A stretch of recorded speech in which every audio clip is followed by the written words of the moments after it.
এই ভাইয়া কত গাছ দেখছো?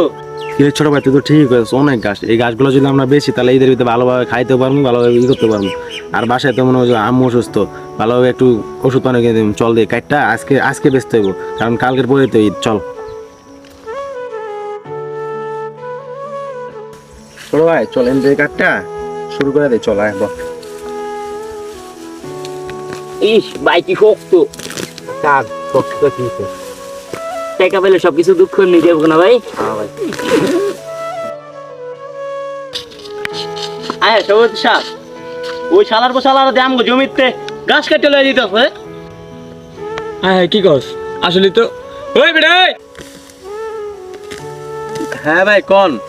এনতে যে ঘাস কাটো সেটা কি তোর বাপের জমি? না ভাই, সবাই লইতেছে তো, তার জন্য আর কি আমরা লইতে আইলাম। ভাই কালকের পরের দিন তো ঈদ, আর আম্মু একটু অসুস্থ, তার জন্য এটি বেচা ওষুধ কিনে লয়ে যাবো।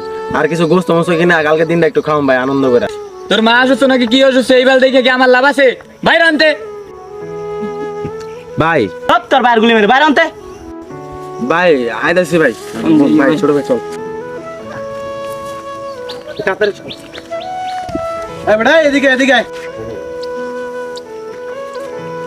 হ্যাঁ ভাই কোন ভাই? ওই ঘাস লয়ে কই যাস? ঘাস ফেলা। ভাই গাছ তো অল্প করে লইছি। আর ভাই কিছুদিন পর তো গাছগুলো পুড়ে লাগান ভাই। আর এই কয়েকটা গাছ বেচলে ভাই আমরা কিছু খাইতে পারবো, আর ঈদটাও পালন করতে পারবো ভাই সুন্দরভাবে। ভাই কিছু গাছ লয়ে যাই ভাই। ওই বেড়ে এই ঘাস পুই না পরে এটি কি তো করে কই তৈব? এই ঘাস টিলে ফালা তো। আর শোন, তোকে মতো গরিব ঈদ পালন করবি কি করবি না এটা তো আমাদের দেখে লাভ নাই, কারণ ঈদ তোদের মতো গরিবদের জন্য না, ঈদ শুধু আমাদের মতো বড় লোকদের জন্য। বাইরে আনতে নেক্সট টাইম যেন তো করে আর এই জায়গায় না দেখি, তাহলে কিন্তু পিঠে হাড্ডি গুটি ভাঙা দিব। আর তুই ঘাসে আনো ফালাস নাই। এবারে এই গাছ দে। যা এ যা ভাই ভাই ভাই ছোট ভাই আমার বাইরে না ভাই। জানতে যা ভাই যাইতেছি ভাই। তো বন্ধুরা, সমাজে এমন অনেক লোকজন রয়েছে যারা গরিবদেরকে মানুষ মনে করে না, অথচ তারা আর আমরা কিন্তু ভাই ভাই। আর একটা ঈদ মানে হচ্ছে সবাই মিলে আনন্দটাকে ভাগাভাগি করে নেওয়া। তো চলুন আমরা এই ধনী গরিব বিবেচনা না করে সবাই একসাথে ঈদটা উপভোগ করি। তো ভিডিওটি ভালো লাগলে আমাদের চ্যানেলটা সাবস্ক্রাইব বা ফলো করে দেবেন।